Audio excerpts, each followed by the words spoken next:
خیر اب بولنے کی طاقت نہیں ہے، گلا بھر گیا ہے، ماں یاد آ گئی۔ اسٹیج پر آنے کے بعد ہمیشہ ماں کے نام ذکر لینے کے بعد ماں یاد آ جاتی ہے۔ مجھے ایسا لگتا ہے سب میری مائیں بیٹھی ہیں اور میں ان کے بیچ کی اولاد بیٹھا ہوا ہوں۔ میری لیے دعا کرنا۔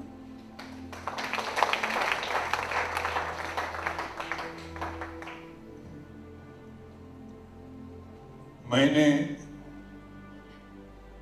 ڈپلوما کیا سول انجینئرنگ میں، پھر AMI کیا، that is graduation equivalent to graduation 2 سال کا۔ اس کے بعد 2 سال کا MI کیا وچ از پوسٹ گریجویشن، اور میں نے سول انجینئرنگ میں پوسٹ گریجویشن کیا۔ اس کے بعد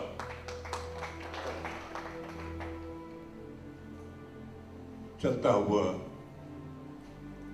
کچھ لکھنے کو من کرتا تھا تو ڈرامے لکھے، جو کوئی اچھا بولتا تھا اس کے بولنے کی نقل کرتا تھا۔ ہمارے پرنسپل صاحب، ان کا نام تھا سید ایس دسنوی صاحب، سید شہاب الدین دسنوی صاحب، وہ اتفاق سے دلیپ کمار کے ٹیچر رہ چکے تھے، اور ہمارے اسکول میں وہ صاحب الصدیق میں، یہاں بائکلے میں ایک اسکول ہے، اس میں وہ میرے پرنسپل تھے۔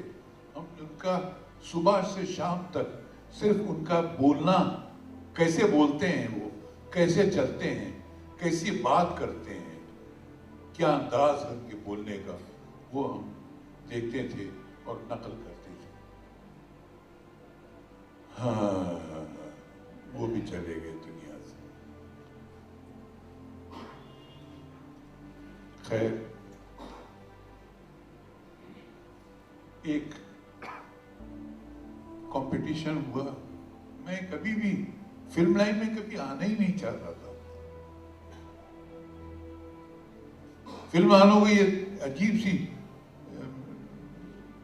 تعجب تھا کہ یہ آدمی یہ کام جانتا ہے، پڑھا لکھا ہے، ایکٹنگ کر لیتا ہے، ڈائریکشن کر لیتا ہے اسٹیج پر، اور لکھ بھی لیتا ہے، یہ فلم لائن میں کیوں نہیں آتا؟ میں نے کبھی فلم لائن کے دروازے نہیں کھٹکھڑائے۔ ایک کمپٹیشن ہوا، اس میں میرا ڈرامہ گیا، لوکل ٹرین۔ اس کو سارے ایوارڈ مل گئے، best writer, best actor, best supporting actor, سب، اور مجھے 1500 روپے کیش پہ ملے۔ سر 300 روپے تنخواہ پانے والا آدمی، اس کو 1500 مل جائے تو دیوانہ ہو جائے گا وہ، اور 1500 مجھے ملے۔ اور اس پلے میں جو ججز تھے وہ فلم لائن کی ججز تھے۔ نریندر بیدی صاحب، لیٹ نریندر بیدی، ان کے فادر لیٹ راجندر سنگھ بیدی، اور کامنی کوشل صاحبہ، یہ سب میرے پاس آئے۔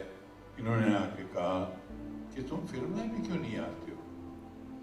میں نے کہا میں کیوں آؤں سر، میں پڑھا لکھا ہوں، میری ماں نے کہا پڑھ، میں پڑھنے میں لگا ہوں، مجھے آپ گمراہ مت کیجیے، میں میری ماں کی تمناؤں کو پورا کر رہا ہوں۔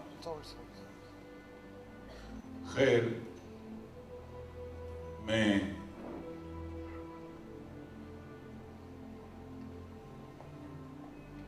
مجھ سے نریندر بیدی صاحب نے کہا میں ایک فلم بنا رہا ہوں، جوانی دیوانی۔ ابھی دیکھیے آج کے دور میں پھر وہ فلم بنی ہے، یہ جوانی دیوانی ہے۔ لوگ کہتے ہیں کہ تم کو اپنی رائلٹی ڈیمانڈ کرنا چاہیے۔ کیا رائلٹی؟ میں نے کہا میں نے کبھی ڈائلاگ نہیں لکھے۔ کہتا تم اس فلم کے ڈائلاگ لکھ دو۔ میں نے کہا میں نے کبھی ڈائلاگ لکھے نہیں۔ کہا یہ جو ڈرامے میں بول چال تم لکھتے ہو اسی کو ڈائلاگ بولتے ہیں۔ مجھے پہلی بار پتا چلا کہ ڈائلاگ کس کو کہتے ہیں، اور میں